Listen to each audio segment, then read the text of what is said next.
Hello everyone. In today's class we discuss arithmetic progression. इसका मैं आपको आज इंट्रोडक्शन दूंगी, ठीक है?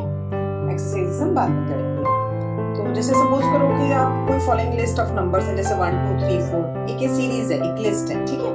100 70 40 30 3 3 3 3 सेम भी हो सकते हैं, -3 -2 -1 एंड 0। दीज आर सपोज कर रहे हैं ऐसी कोई लिस्ट है नंबर्स की, मतलब कोई सीरीज है, कुछ है, ठीक है? अब इसमें देखो, इसको हम अरिथमेटिक प्रोग्रेशन कब कहेंगे? They are said to be arithmetic progression if an AP is a list of number which each terms obtaining by adding a fixed number to the preceding term. मतलब हम एपी इन सीरीज को AP या list of numbers को AP कब बोलेंगे? जब जो आगे वाली टर्म है आपकी, AP is a list of number which term each term is obtaining by adding a fixed number. Fixed number आप ऐड करोगे प्रीसीडिंग वाली टर्म में, तो जो आपके पास नंबर आएगा, जो ये फिक्स्ड नंबर है वो सब में सेम रहेगा। मतलब इसके अंदर जो हम इसको ये डिफरेंस बोलेंगे, जो भी इनका डिफरेंस है, हम इसमें कुछ ऐड कर रहे हैं तो ये आ रहा है, इसमें कुछ ऐड कर रहे हैं तो ये आ रहा है। अगर ये जो हम ऐड कर रहे हैं फिक्स्ड नंबर, वो फिक्स्ड नंबर होता है, वो सब में सेम है, then this list of numbers are called AP, arithmetic progression, ठीक है? और जो फिक्स्ड नंबर होगा उसको हम क्या बोलते हैं?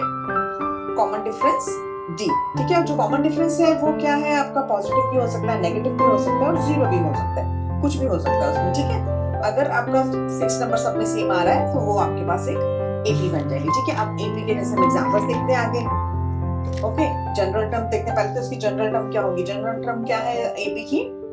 General form of an AP is a plus d, a plus 2d, a plus 3d and so on। इसमें, ठीक है, a is the first term, a first term है आपकी, and जो d है that is fixed number, जो अभी हमने आपको पहले बताया है, फिक्स नंबर जिसको हम बोलते हैं कॉमन डिफरेंस, ठीक है? तो ये आपका कॉमन डिफरेंस हो गया। अब ये आपके पास क्या है? General form of an AP, arithmetic progression की ये जनरल फॉर्म होगी, ठीक है? अब ये आपके पास एक दी हुई है। अब सपोज करो हमको एक सीरीज दी हुई है, इसमें आपको आप बोलेंगे 15th टर्म फाइंड करो, तो हम 15 टर्म तक लिखेंगे नहीं, उसके लिए हमारे पास एक nth term of an AP का एक फॉर्मूला है। 15 टर्म है, 25th टर्म है, वो फाइंड करने के लिए हम सारी टर्म्स नहीं लिखेंगे, हमारे पास a एंड d है, तो हम वो टर्म फाइंड कर सकते हैं। उसका फॉर्मूला क्या है आपके पास?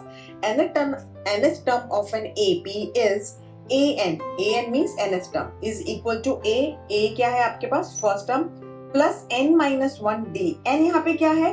जो आपको टर्म फाइंड करनी है। सपोज करो आपको एक सीरीज दी हुई है, ये सीरीज है, इसमें हमको 25th टर्म फाइंड करनी है, तो यहाँ n की जगह हम 25th लिखेंगे, 25 लिखेंगे, ठीक है?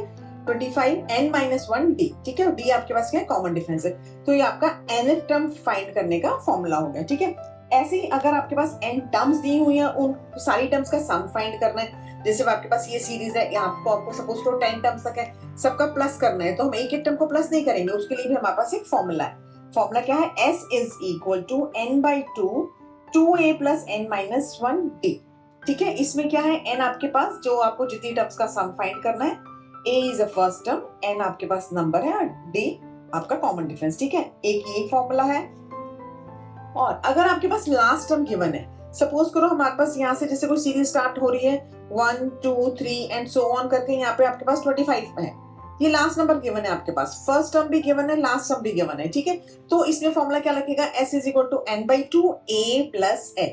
l क्या है यहाँ पे? l is the last term of the series, जो भी आपको सीरीज गिवन है, ठीक है? तो a फर्स्ट टर्म होगी, d कॉमन डिफरेंस हो गया, and l is equal to a and last term.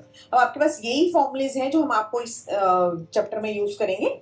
तो अब हम नेक्स्ट वीडियो में इसकी एक्सरसाइज 5.1 करेंगे, ठीक है? Okay, thank you.